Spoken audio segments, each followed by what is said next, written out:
Hi, I'm John Glynn. I'm going to look at the options here related to a JPEG image and an equivalent RAW file, and why it is that we would prefer to shoot in RAW file to start with rather than in JPEG, and then working on the JPEG picture or even a TIFF picture. So what I'm going to do, I'm just going to start on the JPEG. TIFF would be identical even if I saved it as a TIFF, it would make no difference. What we've got here is a photograph with sort of standard issues: overexposed sky, problems with colour, fidelity because of the contrast range, and this is sort of picture that, problems we get on holiday when we're taking pictures in awkward lighting conditions. And as we can see, this picture is completely lost any colour and any detail in this part of the photograph, which is hugely overexposed. Effectively, a JPEG picture, when you take it, is a little bit like a slide film, the old transparency film that people used to buy, chrome if you're in America, and anything that is overexposed would be pure white, because that's where the light from your projector would shine straight through and there is no detail in it. And effectively a JPEG is the same as that. So it very quickly loses detail in a JPEG and doesn't hold detail in highlights very easily. So we would like to, in this case, we would just like to make the sky darker, and the whole picture could be a little bit darker anyway.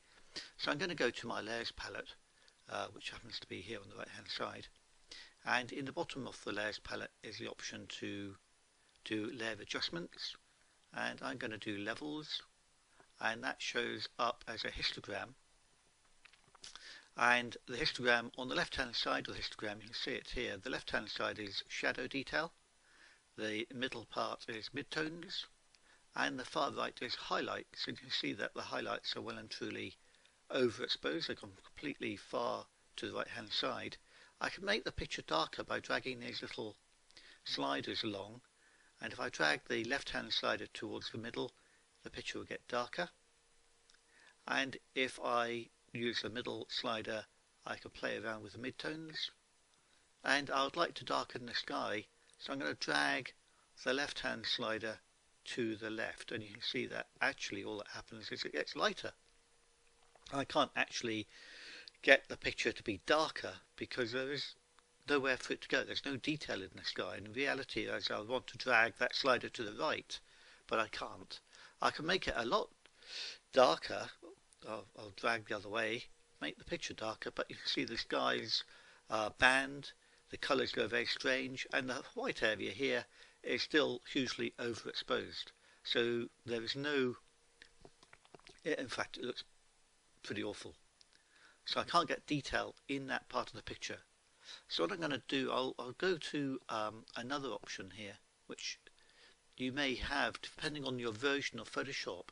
The more recent editions of Photoshop Elements have something similar, and this is in Filter. And if you go to Filter and Camera Raw, and we open up the Camera Raw file, here we have the Camera Raw file. The same picture, it's a JPEG picture, but the TIFF file would be identical to this. We would want to again change it. If we change the color, or let's say auto, we could add a little bit of warmth, I think, to the picture, make it a little bit more like daylight, make it a little bit nicer. But what we would like to do is to darken the whole picture down. So again, if you look at the histogram, the same issues apply on the histogram as applied to my previous photograph. I can darken the picture and drag the histogram down to the left, and I'm doing the exposure here and making the whole picture darker, but you can see by the histogram that the areas which are overexposed remain overexposed. You can actually see that they're peaking, and they remain peaked. The red on the left hand side is to do with shadows. I've now ended up with a black area which is saying, look, that part of the picture will go completely black, and do be aware. But the white area is still hugely overexposed. You can see banding appearing and the colours are all off, and even if I play with the shadows, it doesn't help, and the blacks don't help. you know, all they do is make the darker bits a bit darker. But the actual highlights, there is no detail in the highlight. It's completely white. So even in camera raw, even in the filter camera raw, in the filter bit, it doesn't help. The detail isn't there, so you can't make detail appear if it doesn't already exist. So I'm going to cancel all of this, and instead what I'm going to do is go to an actual raw file of the same picture. It's exactly the same image, and when I took it originally, I saved it as a JPEG and raw file. I'm going to just say default because I've been mucking around with it a bit earlier. Okay, so it's a default setting. This is how it looks to me, looking straight at it, and you can see that in comparison to the JPEG, it does have more detail. There's a cloud here, and there's more tonal quality, and it's a smoother tonal quality across the whole range. And in raw file, depending on what version of raw file you have, will depend on the version of Photoshop you're using. This is professional version, so I get quite a lot of choices here. But I'll just change the colour to daylight. It looks a little bit nicer. And I can now look again at the histogram. It tells me there's a white blob at the top here, that it's hugely overexposed.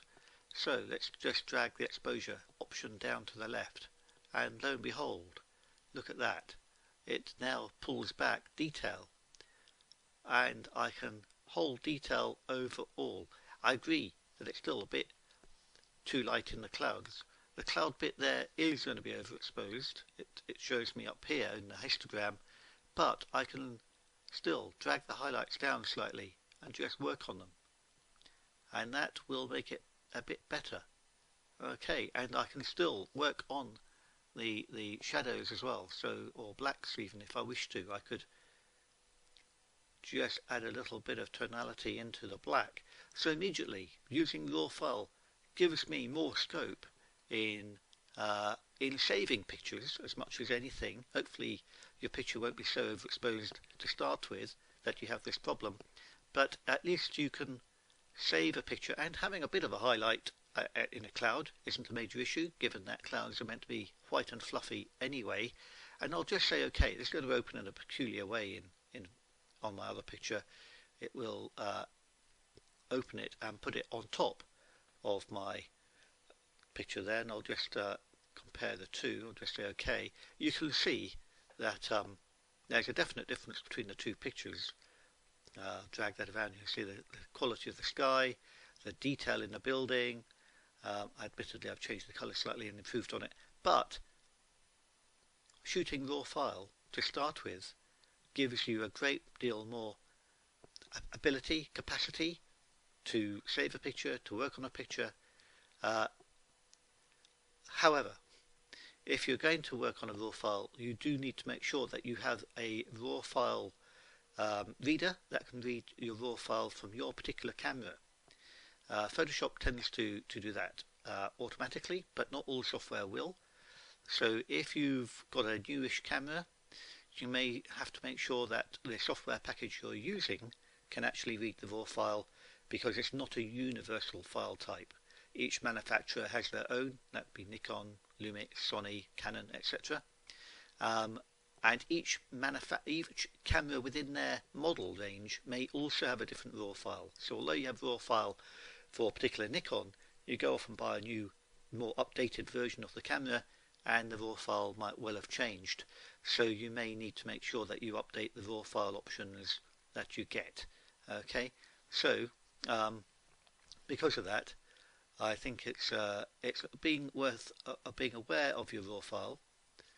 It does appear that my computer has crashed,